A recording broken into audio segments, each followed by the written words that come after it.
நாங்கள் நாகப்பட்டினம் மாவட்டம் வடக்கு பொய்யனூர் ஊராட்சியில் உழவர் தெருவில் தான் வசிச்சுட்டு வரோம்.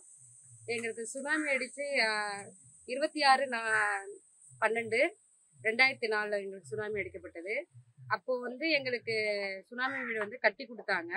அது தரமற்ற வீடுன்னு வந்து கவர்மெண்ட் இது கேஸ் போட்டு கோர்ட்டு வந்து தீர்ப்பு போட்டுட்டாங்க. தீர்ப்பு அடிச்சும் கூட அந்த வீடை வந்து இடிக்கப்படலை. மக்கள் வந்து தன்னால் வந்துட்டு பணம் இல்லாத பொருளாதாரம் இல்லாத ஒரு ரீதினால அது அங்கே வசிச்சுக்கிட்டு இருக்கிறாங்க. நாங்கள் ஒரு 15 குடும்பம் வந்துட்டு நாங்கள் இங்கே தான் வசிக்கிறோம். இது வரைக்கும் 2 இடங்கள்லையுமே வந்து எங்களுக்கு வந்து பட்டா வழங்கப்படலை. நாங்கள் இந்த கோரிக்கையை வந்துட்டு நாங்கள் கவர்மெண்ட்டுக்கிட்ட அடிக்கடி நாங்கள் இந்த கோரிக்கையை வச்சும்போது எங்களுக்கு செய்து தரேன்னு வந்து கண் துடைப்பு தான் தொடச்சிட்டு போகிறாங்க தவிர இது வரைக்கும் எந்த ஒரு நடவடிக்கையும் எடுக்கப்படலை. இது சம்மந்தமாக நாங்கள் கிராம சபை கூட்டம், கலெக்டரை பார்த்து கொடுத்தோம், தாசில்தாரை பார்த்து கொடுத்தோம். எல்லா வகையிலும் நாங்கள் எப்படி நாங்கள் போகணுமோ, மக்கள் எந்த வகையில் போகணுமோ அனைத்து தரப்புலையும் நாங்கள் போய் முறையிட்டோம். இது வரைக்கும் எங்களுக்கு செய்து தரேங்கிற ஒரு வார்த்தையோட முடிச்சுக்கிறாங்க, வந்து பார்க்குறாங்க. அதுக்கு பிறகு இது வரைக்கும் எங்களுக்கு செஞ்சு கொடுக்கல. இது வந்து 40 வருஷமா இது வந்து இந்த பேச்சுகள் வந்து தொடர்ந்து வந்துக்கிட்டு தான் இருக்கு. நான் இந்த வரைக்கும் இதுக்கான முடிவு வந்து இன்ன வரைக்கும் எங்களுக்கு கொடுக்கல. நாங்கள் ஒவ்வொரு தடவை கேட்கும் போதெல்லாம் உங்களுக்கு நாங்கள் வந்து கவர்மெண்ட் ஸ்கீமில் எது கேட்டாலும் சரி, எங்களுக்கு இது வரைக்கும் ஒரு கழிவறை வசதி கிடையாது. நாங்கள் கழிவறை வசதி கேட்டால் அதுக்கும் ஒரு சரியான இன்னும் ஸ்கீம் இல்லை, எங்களுக்கு பணம் நிதி ஒதுக்கலை, உங்களுக்கு செஞ்சு கொடுக்க முடியாது அப்படிங்கிறாங்க. ஒரு தண்ணீர் வசதியாக இருக்கட்டும், ஒரு எல்லா வசதியும் அடிப்படை வசதி நாங்கள் எதை போய் கேட்டாலும் நீங்கள் அங்கே உங்களுக்கு நிறையா ஒரு இடம் இருக்கான்னு கேட்குறாங்க, பட்டா இருக்கான்னு கேட்குறாங்க. இல்லைன்னா உங்களுக்கு எதுவும் நாங்கள் செஞ்சு கொடுக்க முடியாதுங்கிறாங்க. நாங்கள் எதை நோக்கி போனாலும் இதை தான் முன்னாடியாக வச்சு எங்களுக்கு எதுவுமே எங்களுக்கு செஞ்சு கொடுக்குறதில்ல, புறக்கணிக்கிறாங்க. இதை வந்து நாங்கள் இப்போதைக்கு வந்து நாங்கள் எடுத்துக்கிட்டு போகிறோம், எல்லா பிரச்சனையுமே எடுத்துக்கிட்டு போகிறோம். இப்போதைக்கு நாங்கள் இங்கே வந்திருக்கோம், எங்களோட பிரச்சனைகளை சொல்கிறோம். இது எங்களுக்கு தீர்வாக அமையணும்னு நாங்கள் நினைக்கிறோம். எங்களுக்காக எல்லாரும் சப்போர்ட் பண்ணணும்னு நாங்கள் நினைக்கிறோம். நாகை மாவட்டம் கீவளூர் ஒன்றியத்தில் இருக்கிற வடக்கு பொய்யூர் பஞ்சாயத்து உழவர் தெருவில் வசித்து வருகிறோம். எங்கள் கிராமத்தில் பார்த்தீங்கன்னா அடிப்படை வசதிகள் அரசு ரீதியாகவும் பஞ்சாயத்து ரீதியாகவும் எங்களுக்கு இன்னும் சரியான முறையில் செஞ்சு கொடுக்கப்படலை. நாங்கள் நிறைய அரசு அதிகாரிகள் பஞ்சாயத்தில் எல்லா பக்கமும் போய் முறையிட்ட கேட்டிருக்கிறோம். எங்களுக்கு கழிவிடம், பாத்ரூம் வசதிகள்லேருந்து குடியிருப்பு வசதிகள் வரைக்கும் கேட்டுக்கிட்டு தான் இருக்கோம். அரசுகிட்ட கேட்டுக்கிட்டு இருக்கோம். அவங்க செஞ்சு தரேன்னு சொல்லிட்டு நீங்கள் அங்கேயே இருங்கிறாங்க. இங்கே பார்த்தீங்கன்னா ஒருத்தருக்கும் பட்டா வழங்கலை. பஞ்சாயத்தில் கேட்டால் நீங்கள் பட்டா இருக்கா, உங்களுக்கு பட்டா இருக்கா, அரசு ரீதியாக போய் கேட்டால் உங்களுக்கு பட்டா இருக்கா, பட்டா இருந்ததுன்னா நாங்கள் வீடு உங்களுக்கு வாங்கி கொடுத்துட்றோம், பட்டா இல்லாத போது நாங்கள் எப்படி செய்கிறது போக்குவரத்துன்னு எங்களை திருப்பி அனுப்பிச்சிடுறாங்க. எங்கள் மக்களுக்கான முழு உரிமையும் இல்லாத மாதிரி அரசே எங்களை வந்து தள்ளி வச்சிருக்க மாதிரி இது பண்ணுறாங்க. இப்போ பார்த்தீங்கன்னா எனக்கு ஆதார் கார்டுலேருந்து, ரேஷன் கார்டுலேருந்து, ஓட்டர் ஐடியிலேருந்து, ஓட்டு போடுற உரிமை எல்லாமும் நாங்கள் செஞ்சுக்கிட்டு இருக்கோம். அரசு கடமைகளை அனைத்தும் நாங்கள் பண்ணிக்கிட்டு இருக்கோம். அரசு சம்பந்தப்பட்ட அனைத்து விஷயங்களும் நாங்கள் செயல்பட்டு செஞ்சுக்கிட்டு இருக்கோம். இன்னைக்கு எங்கள் ஊரில் இருக்கிற புறம்போக்கில் வந்து அரசு நத்தம் புறம்போக்குன்னு சொல்கிறாங்க. அங்கே தான் நான் வந்து ஒரு 6 மாத காலங்களாக குடியிருக்கிறேன், கொட்டாய் போட்டு இருக்கிறேன். ஒரு 6 மாத காலத்தில் வந்து இப்போ இடைக்காலத்தில் வந்து ஆதிக்க சாதியில் உள்ளவங்க வந்து இது எங்களுக்கு பட்டா இருக்குது, இந்த இடத்த நீங்கள் காலி பண்ணுங்க, இந்த இடத்துல நீங்கள் இருந்தீங்கன்னா உங்கள் கொட்டாயி உங்களையும் சேர்த்து வச்சு மொத்தமாக கொளுத்துற மாதிரி ஆகிடும், ஏற்கனவே நாங்கள் அதை பண்ணியிருக்கோம், உங்களால் ஒன்றும் செய்ய முடியல அப்படிங்கிற மாதிரி ஆதிக்கத்தை அவங்க ஒரு 30-40 பேர் உள்ளே வந்து பேசுகிறாங்க. அவங்க கவனிக்க நாங்களும் போயிட்டு நாங்கள் இது எங்கள் ஊரில் இருக்கிற புறம்போக்கு தானே, நாங்கள் இங்கே இருந்துக்கிறோம், உங்கள் ஊரில் இருந்தால் நீங்கள் அங்கே இருந்துக்கோங்க, நீங்கள் ஏன் இங்கே வந்து இதை பிரச்சனையாக்குறீங்க அப்படின்னு சொல்லி கேட்டால் நீங்கள் போய் விவோ பாருங்க, விவோட்ட கேளுங்க, இது பட்டாவில் இருக்குது அப்படிங்கிறாங்க. விவோ, தாசில்தார் அவங்க எல்லாரையுமே கேட்டால் அது நத்தம் புறம்போக்கில் வருது, நீங்கள் இருக்கிறபடி இருங்க, அவங்களாம் வந்து பிரச்சனைக்கு வரமாட்டாங்க அப்படின்னு அவங்க சொல்கிறாங்க. இது யாரு தான் இப்படி தீர்வு காணுறது எங்களுக்கு தெரியல. இப்போ பார்த்தீங்கன்னா கோயில் பக்கத்தில் கோயில் வச்சு வெளி நடத்திட்டு இருக்கோம். கோயிலை சுற்றி பட்டா இருக்குங்கிறாங்க. இப்போ கோயிலையும் பட்டா இருக்குது, கோயில் இருக்க இடத்துலையும் பட்டா இருக்குது, நீங்கள் கோயிலையும் எடுத்துக்கோங்க, இங்கே வரக்கூடாது போகக்கூடாதுன்னு அவங்க வசந்த சாதியில் மேலே உள்ளவங்க வந்து எங்களை அவாய்ட் பண்ணி வெளியே போங்க அப்படின்னு வெளியேற்றுறாங்க. எங்கே போய் முறையிடுறது, யாரை போய் கேட்கறது அப்படின்னு பொதுமக்கள் கேட்டால் நாங்கள் கலெக்டரை போய் பாருங்கள், கலெக்டரை பார்த்து மனு கொடுக்குறோம், யாருக்கு என்னென்ன உதவி செய்யணுமோ எல்லாருமே போய் பார்க்குறோம். எல்லாருமே அவங்க சொல்கிறது என்ன பண்ணுறாங்க, கண் துடைப்பு மாதிரி உள்ளே வந்து பார்க்குறாங்க. ஒருத்தர் 2 பேர் விவோ போய் பாருங்கள், அவங்க சொல்லுவாங்க தீர்வு, தாசில்தாரை போய் பாருங்கள், அவங்க சொல்லுவாங்க தீர்வு, கலெக்டர் ஐயா போய் பாருங்கள், அவங்க சொல்லுவாங்க தீர்வு அப்படின்னு எல்லாருமே சொல்கிறாங்க.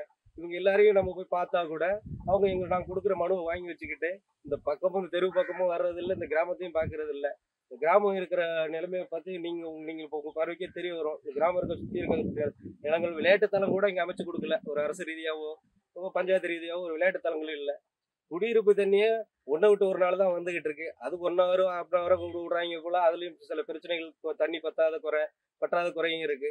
பொது நிலத்துல தான் மலம் கழிக்க வேண்டியதா இருக்கு. பொதுவான ஒரு டாய்லெட் கிடையாது. அந்த மாதிரி இருக்கு எங்களுடைய கிராமம். எங்க மக்களுக்கு அடிப்படை வசதியில இருந்து பொதுப்பட்ட எந்த வசதிகளும் எங்களுக்கு செஞ்சு கொடுக்கப்படல. இந்த அரசு எதுக்காக தான் செயல்படுது, யாருக்காக தான் வேலை செய்யறாங்கிறது எங்களுக்கும் புரியல. இது என்னதான் காரணம், எங்களுக்கு செஞ்சு கொடுக்கறத எது தடுக்குது அவங்கள?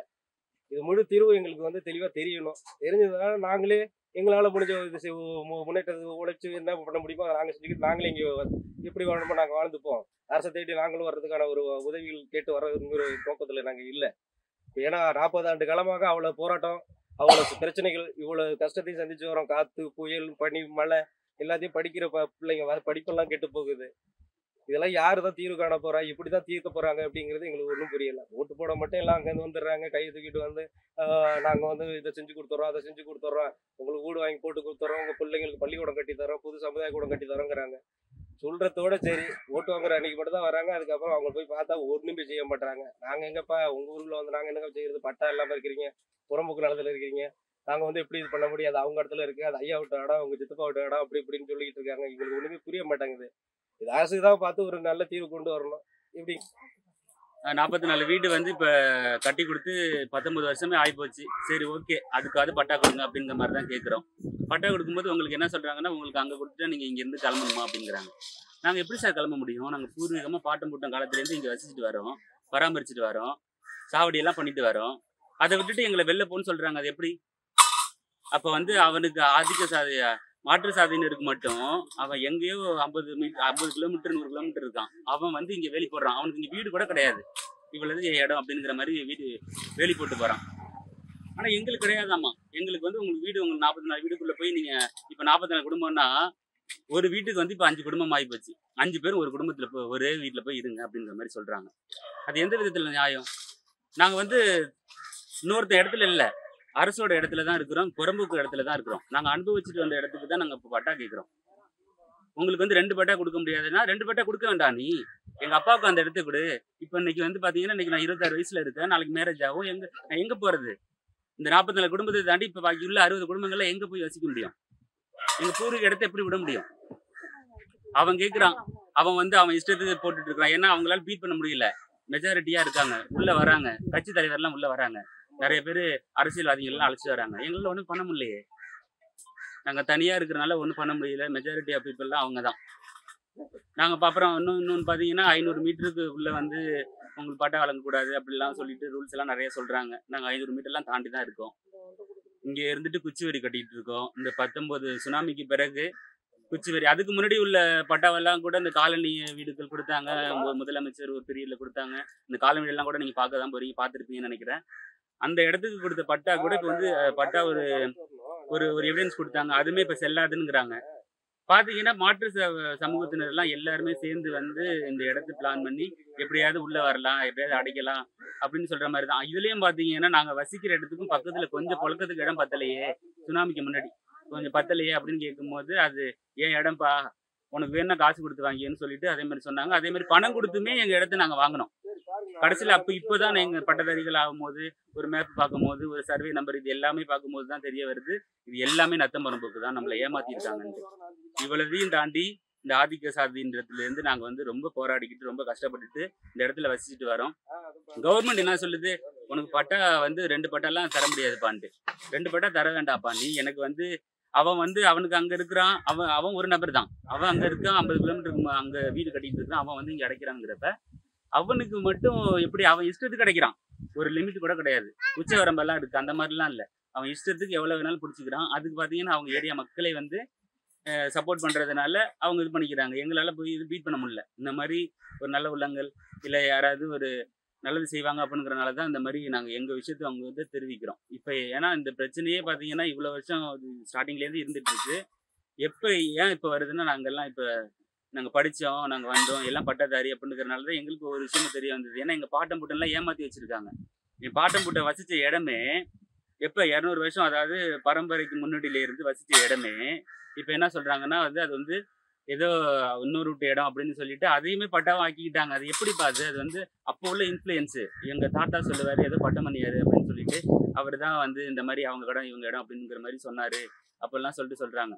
எங்கள் பாட்டம் பூட்ட இடத்தையுமே வந்து அவங்க ஆக்கிரமிச்சுக்கிட்டு அவங்க பேரில் பட்டா வாக்கிக்கிட்டு இப்போ எங்களோட 94/1 அப்படிங்கிற சர்வே பண்ணால் நாங்கள் அங்கே பார்த்தீங்கன்னா அங்கே 50 குடும்பத்துக்கு 100 குடும்பத்துக்கு மேலே வசிக்கிறோம். அவங்களோட குடும்பத்தோட டீட்டெயில் காட்டலை.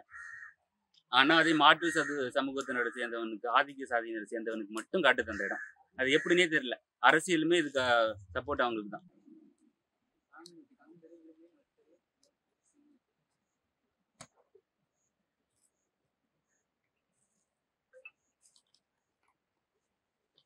இருபத்தொன்னாம் நூற்றாண்டிலும் பட்டியலின மக்கள், அதிலும் ஊராட்சி மன்றத்துல எஸ்சி கான்ஸ்டிடியூன்சியா இருக்கிற வடக்கு பொய்கை நல்லூர்ல 5 தெருக்கள்ல வசிக்கிற, அதுலயும் பெரும்பான்மையா பறையர் மக்கள் வசிக்கிற இந்த பகுதி மக்கள் இறந்து விட்டால், இப்ப நம்ம தொடக்கத்துல இந்த வீடியோல காட்டியிருப்போம் ஒரு சிமெண்ட் ரோடு. அது பல ஆண்டுகளுக்கு பிறகு கடந்த 3 நாட்களுக்கு முன்பாடிதான் அது போட்டு முடிச்சிருக்காங்க.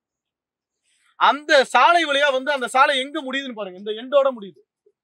இதுக்கப்புறம் வந்தா இந்த ஆறு, இங்க சுடுகாடுன்னு கூட்டிட்டு வந்தாங்க. இந்த சுடுகாடு இங்க எதுவுமே பணத்தை எரிப்பதற்கோ புதைப்பதற்கோ வழி இல்லாத இந்த இடத்துல இருந்து இந்த தண்ணியில இந்த காட்டாறு மாதிரி கடலும் ஆறும் கலக்கிற இடத்துல அந்த முகத்துவாரத்துல இருக்கிற இந்த பகுதியில இதை கடந்து இந்த பகுதியை ஒரு ஆபத்தான பகுதியா எனக்கு தெரியுது. திடீர்னு அதிகப்படியான நீர் வந்தா பணத்தை தூக்கிட்டு போறவங்க கூட செத்து போக வாய்ப்பு இருக்கு. அப்படியே இருக்க சூழல்ல இதை ஏறக்குறைய இது ஒரு 300 மீட்டர் 350 மீட்டர் இருக்கும் இந்த ஆறுனுடைய இக்கரையிலிருந்து அக்கறைக்கு போகும். இதை கடந்து அதுக்கப்புறமா அதோ தெரியுது பாருங்க, அந்த சவுக்க மர காடுகள் தெரியுது, அங்கதான் அவர்களுக்கான சுடுகாடு. அந்த சுடுகாடுலயும் சரியான கட்டட அமைப்பு கிடையாது. அந்த கட்டட அமைப்பை கூட விட்டுருங்க. இங்க இருந்து ஒரு இந்த சமூகம் திராவிட மாடல் ஆட்சின்னு சொல்லப்படுகிற இந்த ஆட்சியினர்ல இருந்து இதுக்கு முன்னாடி பல சுதந்திரம் வாங்கி 75 ஆண்டுகளாக ஆட்சி செய்கிறவர்கள் என்ன செஞ்சுட்டு வந்தாங்கன்னு தெரியல.